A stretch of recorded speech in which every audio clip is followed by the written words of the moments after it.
What's poppin', T Squad? It's me, Keisha, and I am here with my opinion review of Destiny Payton's interview with Bondi Blue and the other ladies last night that went live.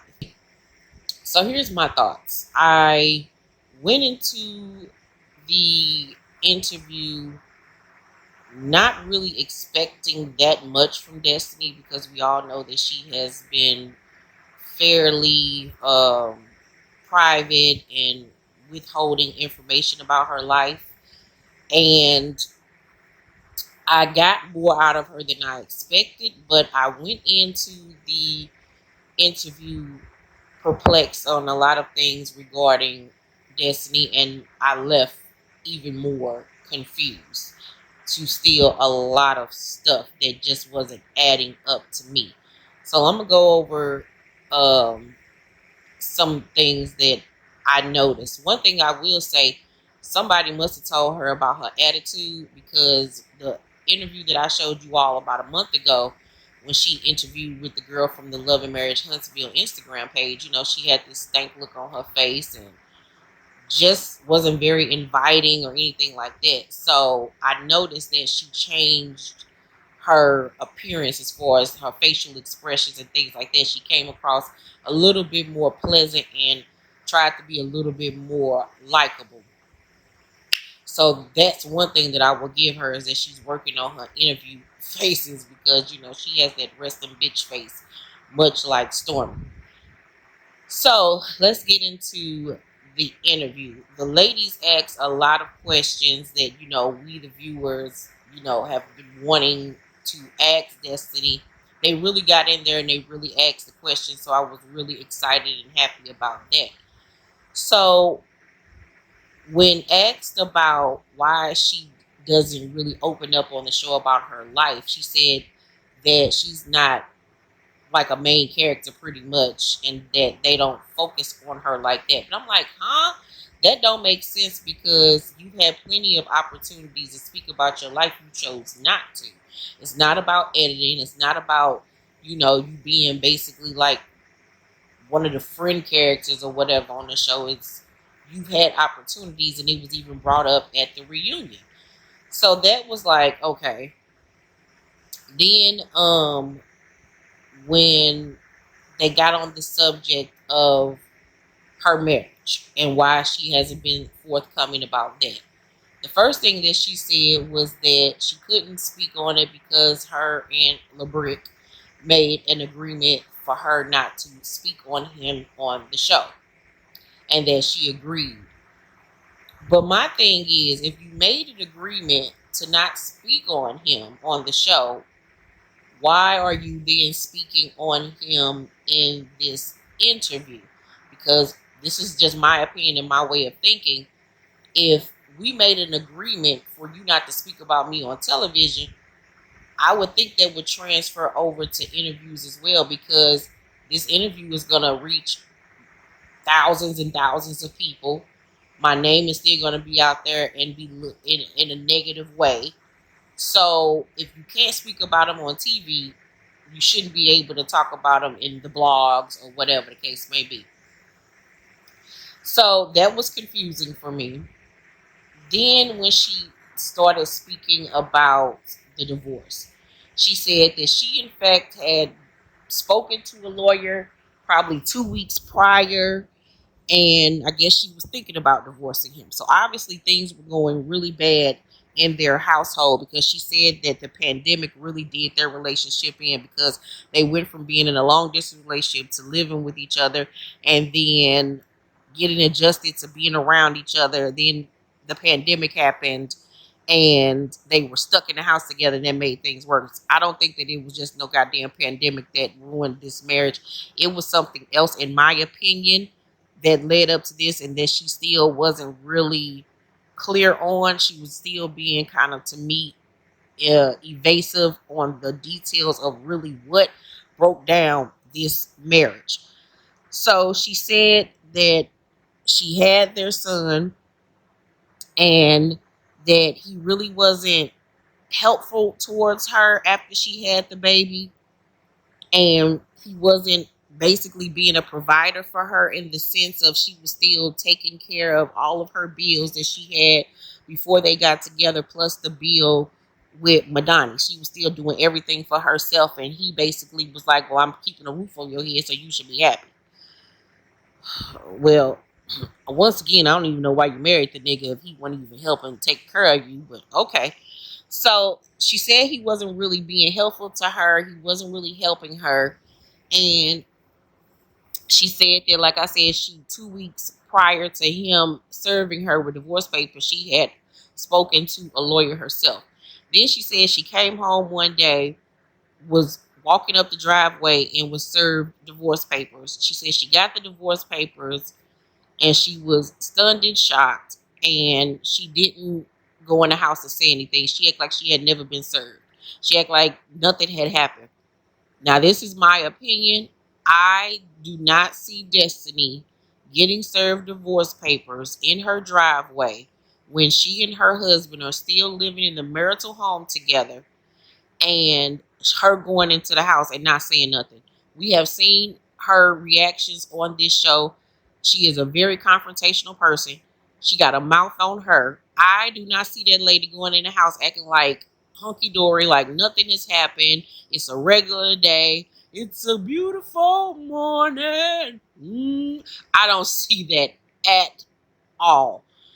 That was like, I don't really believe that. So, especially if you just talked to a lawyer 2 weeks prior, it wouldn't have come to a shock to you that he then pulled the trigger. Because obviously it was some shit going on up in that house, like I said, in their marriage and their relationship, that led them both to then go speak to a lawyer, so you wouldn't have been surprised by it. Like she said, she was so shocked and surprised by it. So then she said that he ended up winning the divorce case by default because, and that she didn't even know that they were divorced. Now, let me tell you how nosy everybody is. When she said it was a default divorce case, I immediately went and Googled default divorces. And the first thing that came up was default divorces in Alabama. So all you nosy motherfuckers had went to go look it up too. So basically it said when a person has been served divorce papers, they have 30 days to respond to the courts that they have been served. If they do not, the other party can then claim default divorce and basically win the case and get anything that they ask for in the case. So she said that within that 30-day time period, she and her father went over to the barracks and showed him her paperwork, and she had her father there as a witness to show that she indeed knew that she had been served and that she responded. Now, I don't know about you. I don't know a lot about the legal system, but I'm just speaking on common sense.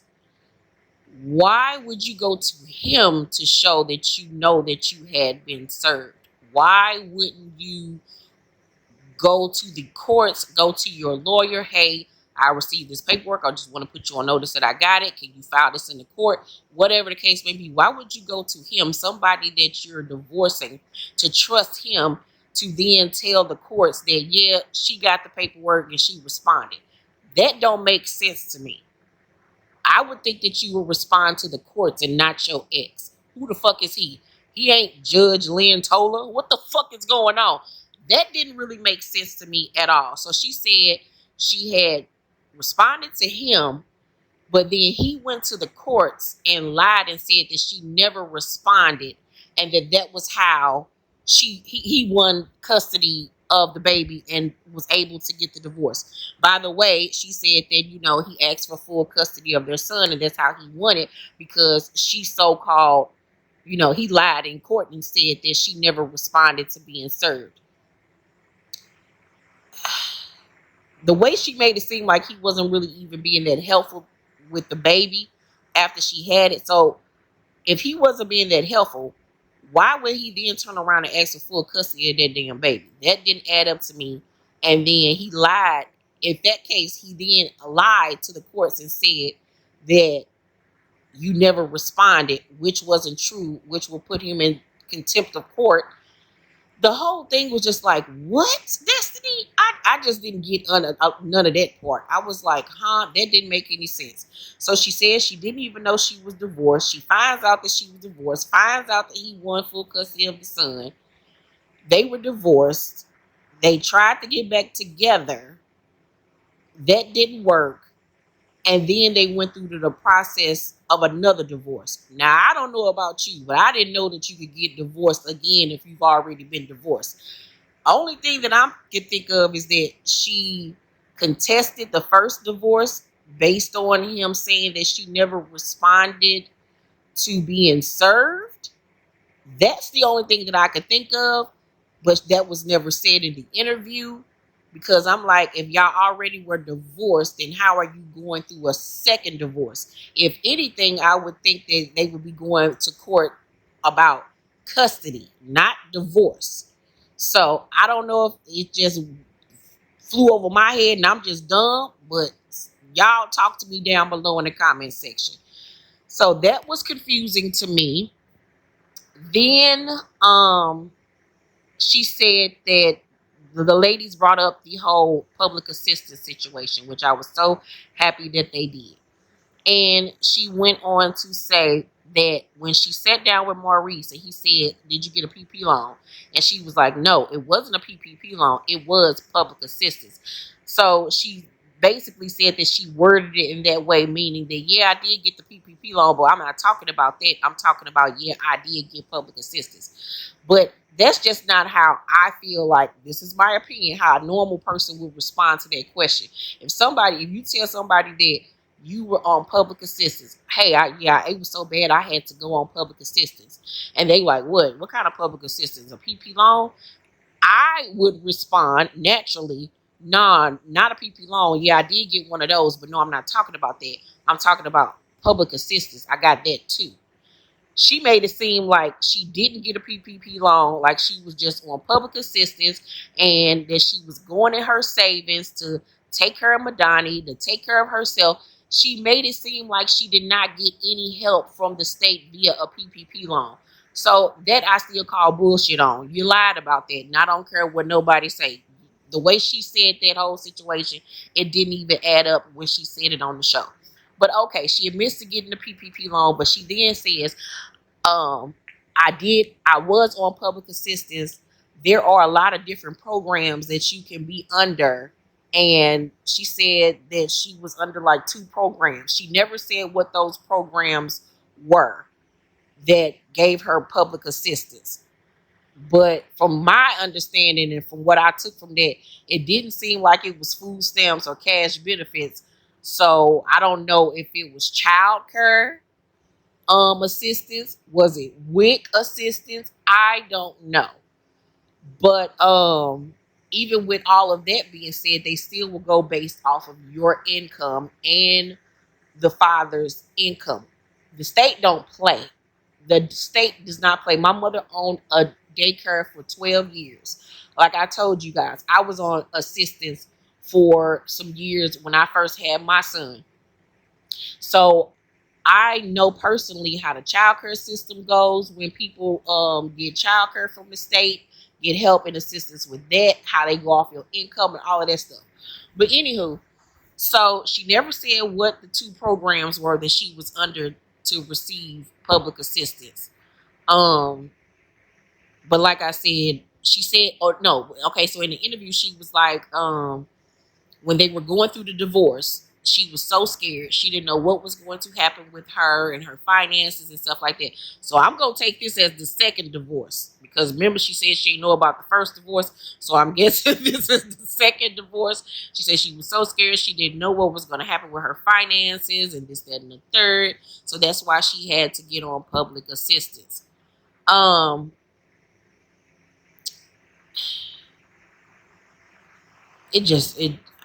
don't understand none of this. She said that her and LeBaric came up with terms in the divorce, in the second divorce, that she would get the house and that he would pay the mortgage for a year to allow her to get on her feet Therefore, he wouldn't have to pay child support for the first year. And that was another reason why she had to get on whatever assistance program that she was on from the state. Once again, like I said, the state don't give a goddamn about y'all agreement. The state gonna ask about the child's father. They gonna want to know how much money he making to validate why you need assistance. So unless both of them niggas was over there trying to act like they ain't had no money, it's still not adding up. It's still not adding up to me. But okay, he decides to pay the mortgage over there at the house for a year. When she was on the show, she was saying that her year was up and that she was gonna have to refinance the house in order to keep it. Now she in the show, she never, mentioned none of this, that LeBerick was paying for the house for the past year. So that wasn't said on the show. So that's why I'm like, if she's able to say all of this in interviews, why couldn't she say all of this on the show? It's not adding up, because even this bit of information is still talking about LeBerick. It's still talking about the details of their marriage. So if you could talk about this in an interview on YouTube, I would think that you would be allowed to talk about the same things on the show. It doesn't add up or make sense to me. I don't get it. Maybe I'm just dumb. I don't know. And okay, the year is up. She said that they have worked out a custody agreement. I guess he doesn't have full custody anymore, or she has partial custody. I don't know. I don't remember her going into full details about that. So all of that to me was still very confusing. It was still a lot of potholes and loopholes in the storyline that just wasn't adding up for me. Then when they talked about her and Destiny's friendship, her and Mel's friendship, Bondi asked her a really good question. And it was, she made the statement that Martell and LeBrick were a lot of like, and that was one of the things that bonded her and Mel. And Bondi said, well, if they were a lot alike, how is it that you could still be friends with Martell? If they're anything alike, how could you still be friends with Martell then? And she was like, well, no, what I mean, like a lot alike, it's this, that, and the third, but LeBrick is different in these ways or whatever. I'm like, girl, you're friends with him because you want to be friends with him. Just say it is what it is. I just want to be friends with him. I don't give a fuck about how he did her. That ain't none of my concern, pretty much. I just know me, myself, if I was friends with someone and her husband were going through something, and you telling me how he dogged you out, this, that, and the third, you crying on my shoulder, I ain't gonna really want to fool with that nigga. And that's what Mel did. She cut off communication with LeBrick based off the things that Destiny was telling her and things, I guess, that she saw for herself because they were couples friends. Then on my end, you see how my husband treated me, how he dogging me out on social media, in the media, trying to paint me as a horrible mother and that I was a cheater and this, that, and the third, and you still friends with him. That don't sit right with me. And once again, you all are saying, well, she knew Martell first. She said herself that they didn't even go to high school together. They knew each other because she was a cheerleader and he played football and she used to date his brother or his cousin or whatever the case may be. So once again, like I said to y'all several million times, it was a situation where they knew each other, but they were never besties. They were never best friends. They never talked on the phone. They never told each other their deepest, darkest secrets. They just knew each other from high school football games. Hey, Martell. Hey, Destiny. What's up? Kept it moving. They were never that close. You could tell they weren't that close by the statement that Melody made that she had never heard of Destiny. Destiny wasn't at their wedding. She didn't hear about Destiny until 2015 when Destiny brought her ass back to Huntsville. So they never had this close relationship. They just knew each other. There's a difference from knowing each other as besties and yeah, I knew her. I went to school with her. There's a major difference. So with that being the case, they were on the same playing field as far as friendship goes with Destiny. Destiny built her friendships with Martell and Melody at the same damn time in 2015 when she moved back to Huntsville and she got with LeBerick ass. And they started their long distance relationship. So we on the same playing field. It's not like you and my husband were besties for years. I knew you and you were at our wedding and you're one of his best friends and this, that. No, it wasn't the case. So with that being said, if you became friends with me and my husband, friends, at the same time as I became friends with you and your husband, and like I said, your husband dog you while you telling me this, that, and the third, I'm seeing things with my own eyes, I cut him off because that's the right thing to do. Like, I ain't got nothing against you, I'm just not gonna fool with you. Then when it comes to me and my husband, and you see all the shit that he done to me and how he's still doing shit to me and you still cool with him, yeah, that's gonna make me feel some type of way towards you. Because that means you don't give a fuck about my feelings and my well-being, my mental health, none of that. To still be friends with somebody that can dog me out like that, that says a lot about our friendship and how you feel about me. That is my opinion. So that part was like, okay. Then it was the part about she didn't believe that Mel's hotel room was next to hers after the reunion. She honestly believes that Mel was just standing outside her door listening to the conversation. She said because Mel was coming to her room to give her her new number. But she also said that she had been receiving text messages from Mel but didn't know it was Mel because it was a new number. But she knows that Mel liked to send like inspirational songs and positive songs to friends to let them, make them feel better or whatever the case may be. And so when Mel came to the room, she said that I have been reaching out to you. I have been texting you or whatever. She was like, oh, I didn't know that with you. She was like, how you know that we, I sent you a song. So if you got a friend that's always sending you a song and you get these songs from this number, why wouldn't you respond and say, who is this? That's easy. And because remember in the text message thread that I showed y'all, at the top of the message, it said Mel, which makes me think that that's what she cut off in that text message was her saying, like, who is this? And then Mel saying, Mel, like, this me. This is me. I'm the one contacting you. So you knew damn well it was Mel. So I don't think that she was coming to that room to give you her new number. I don't think that at all. I think you knew damn well it was already Mel texting you. And I really think that that's what it was in that text message thread that you cut off where it said from on Mel's end, her saying her name Mel. The only way people gonna respond that way is if somebody's saying, who is this? And you're gonna be like, Mel, Keisha, whatever the case may be. So I call bullshit on that. What else did she say? And she said a whole bunch of other stuff, but it was a bunch of nothing to me. Like I said, I went into the interview confused. I left further confused.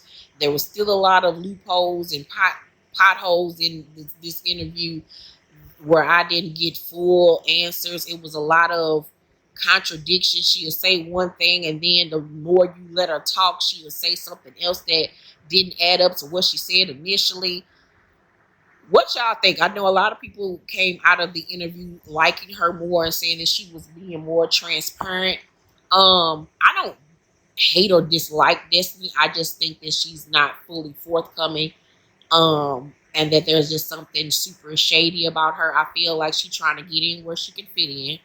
And she's doing the most for the show to solidify herself on the show so she won't get fired. Because remember when she said when LeBaric, this is another part. She said that LeBaric was the one that initially wanted to do the show. But when things didn't work out between them, he no longer wanted to do the show if she was going to be involved. So he quit the show. They were thinking about axing her from the show because the show is titled Love and Marriage Huntsville and she's no longer married. So basically, why are you here? So that made me feel like she came back into season 3 knowing that she had to figure out a storyline for herself. And this is what I told y'all. She came into season 3 knowing that she's no longer married and that her job was pretty much on the chopping block. So I got to come into this season and bring it. And how did she come into season 3 and bring it? By starting shit with who? Mel. And what did I tell y'all? I felt like She started shit with Mel, and she did just enough to shake up their friendship, but not like fully fuck it up. But it ended up backfiring on her ass because Mel was looking like, what type of time is this girl on? Like, she was just acting weird. And I told y'all last season that I didn't like Destiny, and I felt like she was using Mel as a storyline, and that she was just being fake and aggressive and just doing too much. And you could tell that Mel was confused by her actions and behaviors.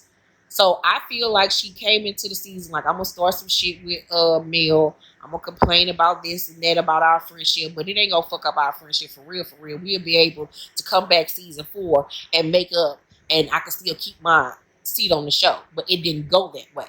It didn't go that way at all. I told you, this situation reminds me of Bethany and Jill from Real Housewives of New York. If any Real Housewives of New York fans know about season 2 of New York, you know exactly what I'm talking about. And that's what I feel like Destiny came into season 3 on.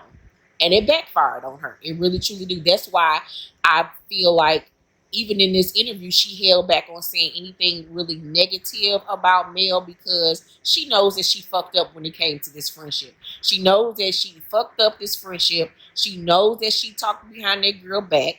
She knows that she used her for a storyline. And that's why she feels guilty. That's why she feels guilty, because she knows she fucked up. And instead of just saying that, she continued to run with this narrative. You know, some people just like, shit, I already lied, I got to stick with it. And that's how I feel about that whole situation there. So that's all I can think about off the top of my head as I'm laying in my bed about last night's interview. So yeah, I didn't come away from it feeling any more positive about her and her storyline and her situation. I really went into it with even more questions because things just weren't adding up to me. Let's talk down below in the comment section. Let me know how you guys felt about the interview after watching it. Did it make you understand her situation more? Were you as confused with me? Or did you just watch it for the fun of it and just didn't give a fuck? Thank you guys for tuning into this video. Make sure to thumbs up this video, like and subscribe, and hit that notification bell button. I love you guys, and I will see you on the next video. Peace.